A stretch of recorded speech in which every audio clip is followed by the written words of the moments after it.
Jadi penarikan pasukan dari Afghanistan ini adalah koreksi atas kesalahan strategis yang dilakukan oleh pemerintahan pada periode sebelumnya.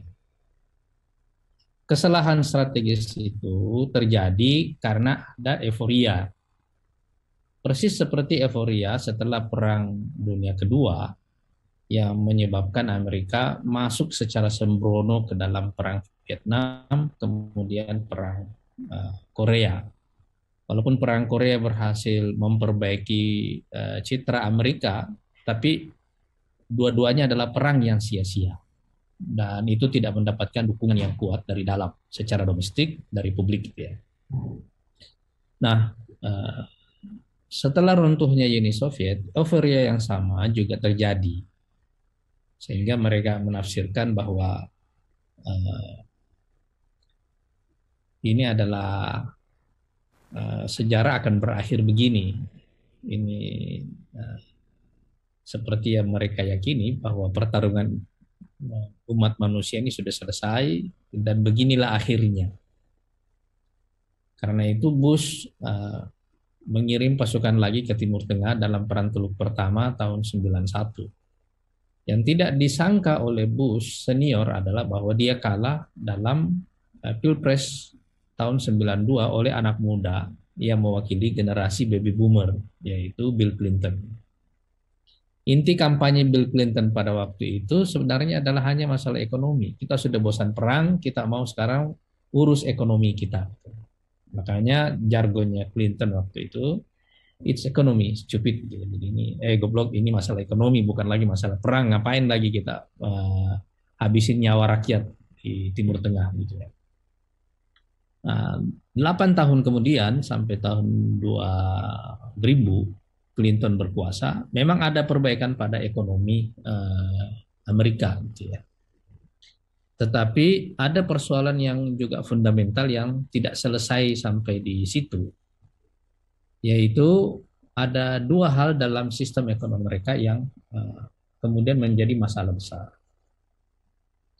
Yang pertama, ide tentang finansialisasi ekonomi, di mana kapital itu tidak lagi meng-create job. Sehingga sektor keuangan mendominasi ekonomi dan perlahan-lahan sektor real itu mati. Yang kedua, peralihan investasi dari Amerika ke Asia. Dan peralihan investasi ini sebenarnya sudah terjadi sebelumnya, tapi lebih agresif lagi setelah Cina bergabung dalam sistem kapitalisme. Di era Deng Xiaoping di akhir kira-kira di tahun 79 sebenarnya, tetapi tahun 80-an itu ada transisi ideologi di mana di Cina yang membuat mereka perlu sekitar 10-an tahun. Transisi ideologi ini karena mereka mau pindah ke sistem kapitalisme, tetapi pengen punya kontrol secara domestik yang kuat. Makanya marketnya kapitalis, tapi politiknya tetap komunis. Dan ini perlu waktu untuk transisi. Dan itu memakan waktu sekitar 10-an tahun. Tahun 90-an ke atas, ini mereka mulai berjalan sangat agresif sekali. Dan karena itu ada peralihan investasi besar-besaran dari Amerika ke Cina, ada transfer teknologi, dan juga yang lebih penting adalah mereka memberikan market kepada produk-produk yang dibuat oleh Cina, tetapi dengan investasi Amerika. Jadi saya perlu menjelaskan sebenarnya seperti kemajuan Jepang dan Jerman setelah Perang Dunia Kedua, ini adalah juga produk Amerika sebenarnya. Jadi yang membesarkan Cina ini sebenarnya adalah juga Amerika. Investmentnya atau investasinya, teknologinya, dan juga marketnya. Karena itu di awal tahun 90-an kita melihat ada satu ide yang berkembang luar biasa besarnya, yaitu globalisasi. Nah, dalam proses globalisasi ini ada dua hal yang terjadi secara global. Yang pertama adalah revolusi demokrasi di mana-mana, di seluruh dunia, dan kita di Indonesia dapat jatahnya tahun 98 setelah terjadinya revolusi demokrasi di seluruh wilayah bekas Uni Soviet dan sampai ke Asia Tengah, Asia Selatan, kemudian masuk ke Asia Tenggara dan juga Asia Timur. Nah, yang kedua itu adalah pasar bebas. Ya. Yang tidak diduga oleh Amerika adalah bahwa Cina bisa berkembang sangat cepat, lebih cepat daripada yang mereka duga. Dan tiba-tiba saja dalam waktu 20-30 tahun, Cina telah menjadi kekuatan ekonomi kedua, menyalip Jepang yang sebelumnya menjadi kekuatan ekonomi kedua setelah Amerika Serikat. Jadi kemudian ada dua persoalan Amerika sekaligus. Yang pertama persoalan di dalam negeri, yang kedua adalah persoalan global. Persoalan dalam negerinya adalah peralihan industri manufaktur dari Amerika ke Cina ini telah menyebabkan matinya industri di Amerika. Dalam waktu yang lama, matinya industri di Amerika ini telah menyebabkan bukan hanya impact-nya pada ekonomi, tetapi impact-nya pada struktur sosial Amerika. Di Amerika itu jumlah kelas menengahnya itu di 2/3 dari masyarakatnya, atau bahkan mungkin antara di kisaran 65 sampai 70% total populasi yang dikategorikan sebagai kelas menengah. Itu sebabnya perubahan-perubahan politik di Amerika tidak mempengaruhi stabilitas mereka secara keseluruhan, sehingga relatif hampir semua presiden itu fokusnya ke luar negeri lebih banyak, ke isu-isu global. Nah, di sini dalam waktu yang lama kemudian muncul, dan ini semuanya mulai meledak. Ini bisul ini pecah pada krisis finansial tahun 2008. Nah, ada kesalahan fatal lagi yang dilakukan oleh Bush Junior setelah era Clinton. Bush Junior menang, dan di sini mulai terjadi perpecahan di elit Amerika. Perpecahan ini karena mulai terasa bahwa kita tidak lagi membutuhkan perang itu. Tapi karena tidak ada alasan perang di luar negeri, dikreatlah satu perang imajiner, namanya perang melawan teror, yang terjadi setelah peristiwa 9/11. Saya ingat di periode-periode itu, antara 2001 sampai 2004, saya diwawancarai secara permanen oleh satu orang jurnalis dari Amerika tentang isu itu, dan saya mengulangi jawaban yang sama, bahwa kemampuan para teroris itu tidak sampai untuk melakukan apa yang terjadi pada peristiwa 9/11 itu. Tapi secara keseluruhan peristiwa 9/11 ini menjadi drama yang mengawali epik panjang perang melawan teror. Terjadilah pengiriman pasukan kembali ke Irak dan kemudian ke Afghanistan. Sementara persoalan dalam negeri ini terus-menerus membesar, yaitu ketimpangan ekonomi dan menciutnya jumlah kelas menengah. Kemudian ekonomi yang seluruhnya full didominasi oleh sektor keuangan yang tidak punya impact pada sektor real. Jadi ini adalah ekonomi finansial dan bukan lagi ekonomi yang real. Nah, saudara-saudara sekalian, dari sini kemudian setelah ledakan 2008 itu, krisis finansial itu, menanglah Obama. Tapi Obama sudah tidak juga bisa menyelesaikan persoalan ini karena dia sudah menjadi persoalan yang bersifat struktural. Penciutan kelas menengah itu sudah terlanjur terjadi, sementara laju pertumbuhan Cina juga sudah terlanjur terjadi. Obama melakukan satu langkah yang disebut berusaha melakukan satu perlawanan untuk mencegah, memperlambat pertumbuhan Cina ini dengan membuat semacam koalisi baru di Pasifik yang disebut sebagai Pacific Partnership ini. Tapi Obama ini ide menggalang koalisi di Pasifik ini untuk mencegah munculnya Cina ini ternyata tidak terlalu berhasil. Begitu juga ide Obamacare di dalam negeri tidak berhasil menyelesaikan persoalan fundamental ekonomi masyarakat Amerika. Persoalan ini menjadi lebih krusial nanti karena penciutan kelas menengah ini mempunyai makna sosial, mempunyai satu fenomena sosiologis baru, yaitu munculnya kelompok yang disebut sebagai kulit putih miskin. Nah, sehingga ada semacam distrust kepada government di era Obama itu, dan inilah nanti yang mengawali munculnya Donald Trump dalam Pilpres 2016. Jadi Trump ini sebenarnya tidak mewakili dirinya, ini mewakili kemarahan kelompok kulit putih. Idenya ide ultranasionalis, gitu.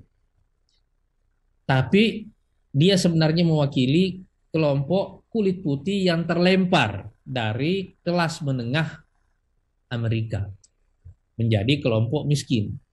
Tapi pada waktu yang sama ada sebagian kecil dari yang kelas menengah ini lompat menjadi kelas atas, ya. Sehingga jumlah orang kaya di Amerika sebenarnya kekayaan orang-orang di Amerika ini jauh mengalami lompatan yang luar biasa besarnya, sementara jumlah orang miskin juga bertambah. Jadi ini pembelahan sosial ini memang tidak bisa dihindari.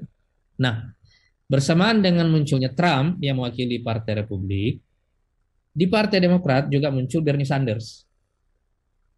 Bernie Sanders ini membawa ideologi sosialisme di Amerika yang dari dulu dianggap tidak akan pernah bisa tumbuh di Amerika. Tapi pembelahan ini, ketimpangan ekonomi ini telah memunculkan dua fenomena ini. Fenomena sosialisme Amerika dan yang kedua fenomena Trumpisme. Jadi walaupun Donald Trump kalah pada Pilpres 2020 yang lalu, Trumpisme itu tidak hilang. Ini makin kuat di Amerika ini. Sementara di kelompok di Partai Demokrat, ide sosialisme ini juga makin kuat, apalagi bersamaan berjalannya waktu, jumlah kulit putih di Amerika juga mulai dikalahkan oleh kulit berwarna secara jumlah, secara kuantiti, atau on the way ke sana. Nah, karena itu ini menjadi persoalan sosiologis yang sangat struktural sifatnya. Ini menjadi persoalan dalam sistem ekonomi yang juga sangat struktural sifatnya. Itu sebabnya sebenarnya sejak era Obama, ide perang melawan teroris itu sudah mati. Sudah mati itu.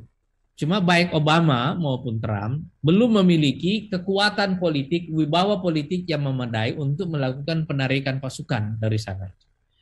Karena kampanye perang melawan teror itu terlanjur terlalu besar sebelumnya. Cuma apa dampaknya? Dampaknya adalah bahwa Amerika kehilangan kepercayaan dari sekutu utamanya, yaitu Eropa. Nah, kalau kita lihat saudara-saudara sekalian, wibawa Amerika sebagai pemimpin global ini mulai dipertanyakan, diragukan di kalangan sekutu-sekutunya sendiri. Oleh karena itu, pada era Trump ini, elit-elit Amerika, deep state Amerika ini mulai mencoba menyatukan diri mereka, melakukan konsolidasi politik dan juga konsolidasi ideologi. Bersamaan dengan munculnya ini semuanya fenomena sosial tadi ini, juga ada masalah lain yang lebih besar yang juga menyangkut keselamatan kolektif umat manusia di dunia ini, yaitu masalah climate change. Jadi memang ide neoliberalisme ini yang dianggap sebagai pemenang. Sebenarnya suatu waktu kita perlu satu sesi ini tentang ide neoliberalisme ini kita bahas, karena sebenarnya ide neoliberalisme ini telah melakukan perlawanan yang besar sekali sejak tahun 60-an, 70-an, tetapi kemudian mempunyai satu momentum besar di tahun 80-an pada kepemimpinan Margaret Thatcher di Inggris dan Ronald Reagan di Amerika. era Reagan dan era Thatcher ini yang dianggap sebagai kemenangan neoliberalisme, dan puncaknya adalah runtuhnya Uni Soviet. Jadi memang ada euforia yang luar biasa. Cuma orang tidak menduga bahwa ledakan sosial dari ketimpangan ekonomi ini terjadi lebih cepat daripada yang diduga orang. Dan ketika Donald Trump menang, ini orang mulai menyadari bahwa ini bukan masalah Partai Republik, ini bukan masalah Partai Demokrat. Walaupun kelihatan persaingannya cuma 2 presiden dalam setiap pilpres di Amerika, tetapi sebenarnya yang terjadi di internal deep state Amerika adalah satu politik konsensus, satu arah baru.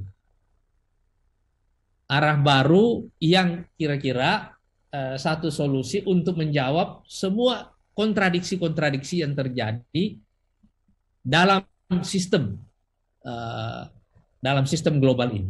Karena ini sudah mulai mengancam. Di satu sisi secara global mereka mempunyai kompetitor baru, yaitu Cina yang sudah menjadi di nomor 2, size ekonominya besar, walaupun secara militer relatif masih jauh dari Amerika, secara teknologi juga masih relatif jauh. Tetapi kalau ini dibiarkan berlanjut dalam waktu yang tidak terlalu lama, diperkirakan oleh banyak pengamat, kira-kira di tahun 2035 Cina sudah akan melampaui antara tahun 30 ke tahun 35 ya, Cina akan melampaui Amerika. Jadi mereka punya persoalan domestik dan punya persoalan global dan punya persoalan yang lebih rumit lagi, yaitu masalah climate change. Nah, karena itu penarikan pasukan dari Afghanistan ini sebenarnya ini memang masalah keniscayaan. Ini kesalahan strategis yang harus diperbaiki. Sebenarnya Trump juga sudah melakukan penarikan pasukan dari Irak sebelumnya, walaupun masih ada yang disisakan di sana. Dan penarikan yang dilakukan Trump itu kemudian dilanjutkan oleh Biden sekarang ini dengan menarik pasukannya juga dari Afghanistan. Nah, jadi apa fokus Biden sekarang setelah penarikan pasukan dari Afghanistan itu? Mereka fokusnya ada 2. Satu, menyelesaikan masalah ekonomi domestik. Yang kedua, fokus ke China. Jadi 1 minggu setelah penarikan pasukan dari Afghanistan, Amerika melakukan latihan perang besar-besaran di Pasifik dengan melibatkan 25.000 pasukan, dan juga saya kira sebagiannya seperti yang kita tahu, sebagiannya dilakukan bersama TNI di sini. Di Pasifik Barat mereka juga melakukan hal yang sama. Jadi itu arah fokusnya yang baru, yaitu fokus ke China, kompetitor utama mereka yaitu China, dan yang kedua fokus menyelesaikan persoalan ketimpangan ekonomi di dalam negeri. Nah, karena itu sebenarnya yang dilakukan oleh Biden sekarang ini satu pekerjaan yang luar biasa besarnya, yaitu merumuskan satu ideologi baru yang akan menjadi dasar dari tatanan dunia baru dalam waktu 10-an tahun yang akan datang. Jadi saudara-saudara sekalian, yang kita saksikan di Afghanistan ini sebenarnya adalah satu fenomena kecil tentang bagaimana dunia berproses menuju tatanan dunia baru. Dan Amerika memulai dari dirinya sendiri. Dia tidak lagi mau buang ongkos, buang nyawa di tempat yang tidak ada korelasinya, hubungannya dengan tujuan besar yang ingin mereka capai. Nanti kita akan menyaksikan bahwa secara regional Amerika akan mengurangi kehadiran militernya di banyak tempat. Ada kemungkinan besar mereka juga akan menarik pasukannya dari Syria, menarik pasukannya dari Irak secara keseluruhan, dan juga mungkin menarik pasukannya dari Teluk. Dan itu akan mengurangi budget mereka, tetapi sebagai gantinya mereka akan memperkuat sekutu regionalnya. Dan saya kira untuk kasus Timur Tengah, Asia Tengah, dan mungkin Afrika Utara, mereka akan bergandeng tangan dengan Turki sebagai kekuatan regional utama sekarang ini. Dan boleh dikatakan bahwa dalam waktu 10 tahun terakhir ini, tentara Turki adalah tentara yang paling intens terlibat dalam banyak perang. Jadi bukan hanya jumlahnya besar, bukan hanya teknologinya juga relatif maju di kawasan, juga pengalaman perangnya itu relatif paling panjang di antara semua negara-negara yang ada di Timur Tengah. Di luar itu secara historis kawasan ini Asia Tengah, Timur Tengah dan Afrika Utara adalah dulu kawasan yang dikuasai oleh Turki Utsmania dulu. Imperium Ottoman dulu itu adalah wilayah yang dikuasainya. Jadi kalau mereka menggandeng Turki sebagai sekutu regionalnya itu sebenarnya adalah hal yang sangat logis saja begitu.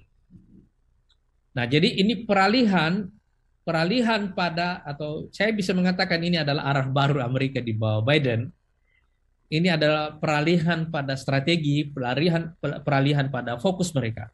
Mereka akan fokus kepada isu climate change, mereka akan fokus pada isu ketimpangan di dalam negeri, lalu mereka akan fokus ke China sebagai kompetitor utama. Sebenarnya ada dengan Rusia, tapi persoalan dengan Rusia ini relatif lebih sederhana karena size ekonomi Rusia itu lebih kecil jauh lebih kecil dibanding Cina gitu ya. Jadi ini akan menjadi fokus mereka. Nah sekarang sebenarnya nanti teman-teman yang terutama yang lagi mengambil pasca ini adalah kalau ada yang mengambil jurusan geopolitik, ini adalah satu atau hubungan internasional. Ini ada satu tema yang bagus dipantau dan saya kira dalam waktu 10 tahun ke depan ini yang sedang akan kita saksikan. Yaitu munculnya ideologi baru yang akan menjadi dasar dari tatanan dunia baru. Dan inilah yang sekarang sedang terjadi di kalangan deep state Amerika. Ini yang sedang mereka pikirkan, ini yang sedang mereka rumuskan. Satu ideologi yang basisnya adalah bumi, keselamatan bumi, yang orientasinya adalah manusia sebagai society, sebagai masyarakat. Oleh karena itu, saudara-saudara sekalian, ini akan ada satu masalah besar, dan saya kira ini orang sedang mencari nanti teorinya juga secara ekonomi, yaitu doktrin pertumbuhan dalam ekonomi kapitalisme. Bisakah kita menciptakan pertumbuhan ekonomi yang tidak lagi merusak lingkungan, yang bisa mencegah ketimpangan ekonomi atau menciptakan kemakmuran kolektif? Dan dari sini, itu yang saya katakan tadi, Amerika sedang dalam perjalanan menuju sosialisme. Sementara China menuju kapitalisme, Amerika justru menuju sosialisme. Apa yang menarik dalam ideologi sosialisme itu adalah bahwa ideologi sosialisme itu dibangun dari kesadaran akan adanya masalah bersama. Apa masalah bersama yang kita hadapi? Sekarang masalah bersama yang dihadapi oleh seluruh warga planet adalah masalah keselamatan bumi, masalah lingkungan. Jadi isu climate change ini adalah isu yang sangat fundamental yang akan menjadi dasar dari ideologi baru yang akan disusun. Yang kedua adalah isu ketimpangan sosial.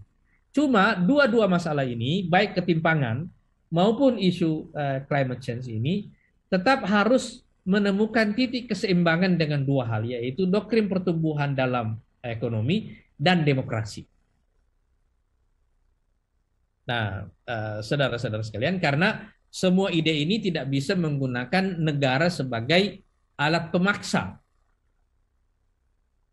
Makanya kalau kita melihat isu human rights, isu demokrasi ini akan hidup kembali bersamaan dengan isu lingkungan, bersamaan dengan isu ketimpangan sosial, ketimpangan ekonomi.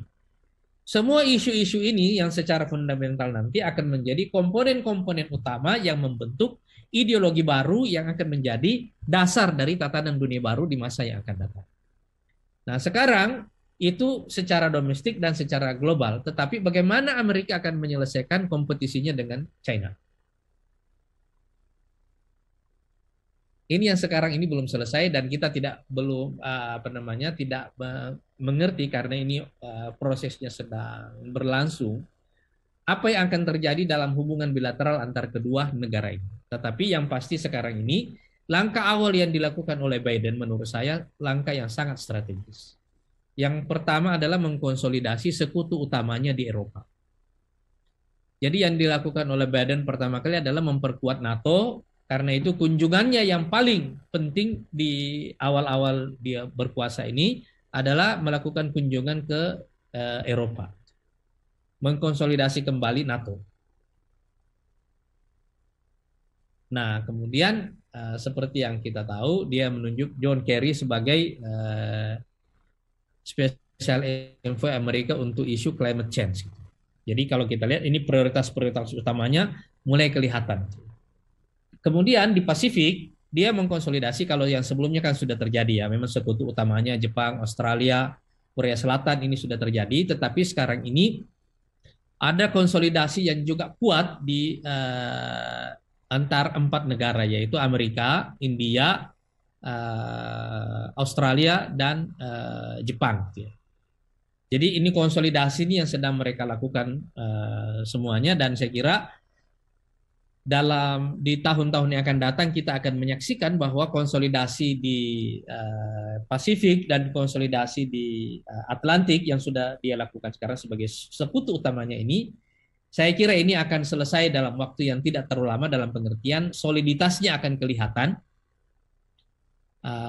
Sehingga posisi Amerika sekarang menurut saya dalam berhadapan dengan China jauh lebih kuat. Nah, sekarang kita kembali kepada persoalan Afghanistan. Kita sudah mengerti alasan mengapa Amerika menarik pasukannya dari Afghanistan. Saya kira ada banyak kelatahan yang dilakukan orang ketika kita membesar-besarkan kemampuan Taliban secara berlebihan dalam menghadapi Amerika. Kalau kita lihat sejarah Afghanistan ini kan dalam 40 tahun terakhir ini, justru ketika semua negara merdeka, Afgan ini tidak merdeka. Dia mengalami invasi dari Uni Soviet. Nah, cuma kemenangan Mujahidin dulu, kemampuan Mujahidin mengusir Uni Soviet dulu, itu sebabnya adalah karena ada bantuan dari Amerika. Jadi salah seorang pemikir Amerika yang sudah meninggal ya, kalau nggak salah dia jadi penasihat keamanan nasionalnya untuk Jimmy Carter waktu itu terakhir ya. Namanya Zbigniew Brzezinski. Dia ini mengatakan, memberikan nasihat kepada Jimmy Carter, dan nanti nasihat ini juga dipakai oleh Reagan, bahwa kita harus mengubah Afghanistan menjadi Vietnamnya Uni Soviet. Karena itu mereka mulai membantu para mujahidin dan mengkonsolidasi dunia Islam untuk datang ke Afghanistan berjihad. Saya mau menggarisbawahi peristiwa ini, saudara sekalian. Jadi ada konsolidasi besar-besaran yang didorong oleh Amerika, dan di dunia Islam ini ada 3 operator utamanya pada waktu itu, yaitu Pakistan, yang kedua Arab Saudi, dan yang ketiga adalah Mesir. Karena itu Ikhwanul Muslimin pada waktu itu dan semua gerakan Islam pada waktu itu diberikan keleluasaan untuk datang, dikonsolidasi untuk datang ke Afghanistan untuk berjihad. Saya kira mungkin beberapa teman mungkin di sini tidak mengenal pada waktu itu ada tokoh besar mujahidin yaitu Dr. Abdullah Azzam, ini orang Palestina dari Jordan yang mengkonsolidasi mujahidin dari luar ke sana, dan Osama bin Laden yang juga datang ke sana. Dan kalau kita melihat saudara sekalian, Osama bin Laden ini keluarganya ini partner bisnisnya keluarga Bush. Jadi ini konsolidasi dunia Islam untuk mengubah Afghanistan menjadi kuburan bagi Uni Soviet. Yang terjadi di internal Uni Soviet itu sama persis yang sekarang juga dialami oleh Amerika, cuma Amerika cepat mengantisipasinya, yaitu ekonominya sudah keropos. Ada persoalan di Uni Soviet pada waktu itu karena dia punya wilayah teritori sangat luas, sementara Uni Soviet ini melakukan ekspansi teritorial, tapi tidak seperti ekspansi teritori yang dilakukan oleh Eropa, khususnya Inggris dan Prancis di zaman penjajahan. Inggris dan Prancis itu menjajah banyak negara di dunia dan menyedot sumber daya negara-negara itu ke negaranya. Ini ada salah satu disertasi di Harvard beberapa waktu lalu tentang berapa besar keuntungan yang diperoleh oleh VOC Belanda dari Indonesia di abad ke-17 itu. waktu mereka datang, waktu mereka menguasai Indonesia. Dari gula saja itu kira-kira sepertiga PDB Belanda pada waktu itu. Itu ya. Dari gula saja ini. Itu bisa dapat sepertiga totalnya dari PDB Belanda pada waktu itu, abad ke-17. Jadi saudara-saudara kalian itu besar sekali. Kebalikannya Uni Soviet, dia punya banyak wilayah yang diinvasi oleh dia, tapi kemudian dia harus mengongkosi negara-negara itu untuk mempertahankan integritas teritorialnya di Eropa Timur, di Asia Tengah, dan terakhir di Afghanistan. Nah, saudara sekalian, dampak dari ini adalah bahwa komunisme sebagai sistem ekonomi itu memang tidak bekerja, tidak efektif. Jadi waktu Gorbachev datang, dia sudah tahu kita ini on the way menuju bangkrut. Cuma karena gengsi tentara Uni Soviet, tidak mungkin mereka menarik diri dari Afghanistan. Hanya saja itu sudah terlalu terlambat karena ekonominya sudah benar-benar kropos. Jadi Uni Soviet punya wilayah teritori yang sangat luas, tapi size ekonominya sangat kecil. Karena itu waktu Reagan datang, Reagan baru mengerti bahwa ternyata ukuran ekonomi Uni Soviet terlalu kecil. Mungkin hanya tidak sampai bahkan sepertiga dari total ekonomi Amerika. Walaupun wilayah teritorinya sangat maju, walaupun teknologi militernya juga sangat maju. Atau wilayah teritorinya sangat luas dan teknologinya atau militernya juga sangat kuat. Karena itu apa yang dilakukan Reagan untuk menjatuhkan Uni Soviet pada waktu itu? Dia membawa Uni Soviet ke dalam satu perang imajiner, namanya Perang Bintang. Uni Soviet terbawa ke dalam perang itu, sementara berdarah-darah di Afghanistan, dia terlibat dalam perang yang lain dan ekonominya tidak kuat mengongkosi perang yang terlalu banyak itu. Itu yang menyebabkan Uni Soviet runtuh akhirnya. Tapi kita lihat Taliban ini juga yang kemudian datang tiba-tiba mengalahkan Mujahidin yang mengalahkan Uni Soviet. Dari mana Taliban ini bisa mengalahkan Mujahidin yang mengalahkan Uni Soviet itu? Itu juga atas bantuan Amerika juga.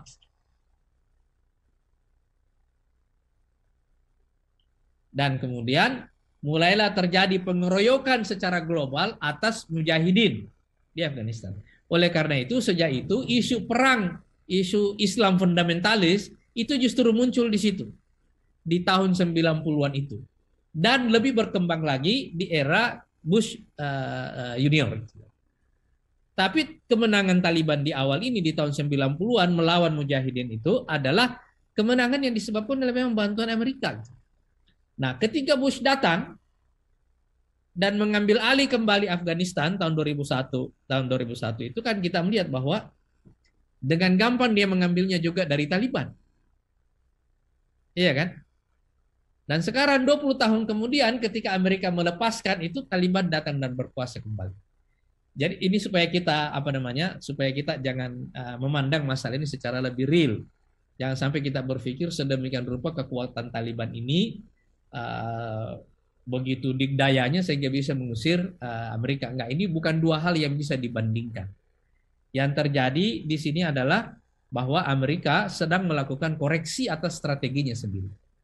Nah sekarang, apa yang akan terjadi dengan Afghanistan setelah ditinggalkan oleh Amerika? Saya kira Afghanistan akan melakukan koordinasi yang sangat bagus ke depan itu nanti dengan dua negara. Yang pertama adalah Pakistan, yang kedua adalah Turki.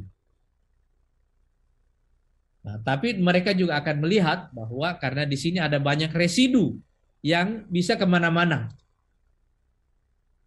Di sini ada banyak residu yang bisa kemana-mana dampaknya atau akan ada banyak collateral damage yang muncul nanti di tahun-tahun yang akan datang dari sini. Kalau ini tidak terkelola dengan baik. Kan sekarang kita belum mengerti apakah tentara Amerika yang ditarik dari Afghanistan itu benar-benar kembali ke Amerika. Atau disebar di wilayah lain di Asia Tengah. Iya kan? Seperti penarikan pasukan Amerika dari Jerman di masa Donald Trump, ternyata juga tidak pulang ke Amerika, tapi disebar di wilayah lain, terutama di Polandia. Jadi sekali lagi ini ada perubahan pada fokus. Dan karena itu tidak mungkin Amerika meninggalkan wilayah itu secara keseluruhan. Itu tidak mungkin. Cuma tidak lagi menjadi fokus utamanya, dan dia akan menggandeng sekutu regionalnya. sekutu regionalnya. Tapi wilayah ini adalah wilayah yang penuh dengan komplikasi di situ. Nah, sekarang tidak gampang bagi Taliban untuk membangun ulang, untuk membangun Afghanistan ini kalau dia dibiarkan membangunnya, pun. Jadi ada persoalan yang fundamental juga nanti bagi Taliban. Begitu dibiarkan juga, potensi konflik di internal Afghanistan sendiri itu bisa sangat besar. Dan ada masalah lain yang juga mungkin terjadi. Saya kira ini concern kaum Islamis gitu. Apakah mungkin, dan sekarang ini yang akan, saya kira isu-isu ini akan kita dengarkan nanti di hari-hari yang akan datang. Apakah mungkin Afghanistan kembali menjadi tempat persemaian para mujahidin dari seluruh dunia Islam? Karena sekarang di kalangan banyak Islamis, ini perlu kita lihat bahwa penarikan pasukan dari Afghanistan ini terjadi setelah kudeta di Tunis. Proses demokratisasi di Timur Tengah ini relatif gagal. Mursi dikudeta, Libya masih perang sampai sekarang, Syria masih berdarah, Irak masih berdarah sampai sekarang, dan Tunis, terutama Partai Nahda, partainya Sheikh Rashid Ghannouchi, ini baru saja kudeta konstitusi, sehingga sekarang ini orang mulai berpikir bahwa jalan demokrasi ini ternyata tidak efektif karena dilawan oleh deep state. Mungkin yang lebih efektif jalannya Taliban. Iya kan? Tapi saya kira nanti di hari-hari akan datang kita akan mendengarkan banyak diskursus tentang tema-tema ini. Dan saya ingin meluruskan persoalan ini sejak awal bahwa ini bukan persoalan Taliban yang dikdaya melawan Amerika, enggak, sama sekali enggak ada urusannya dengan itu. Ini adalah koreksi atas kesalahan strategis, perubahan pada prioritas-prioritas Amerika dan fokus baru mereka. Sehingga seperti yang saya katakan di awal tadi, 1 minggu setelah penarikan pasukan dari Afgan, justru Amerika melakukan latihan militer di Pasifik untuk menunjukkan bahwa fokus mereka benar-benar berubah secara fundamental.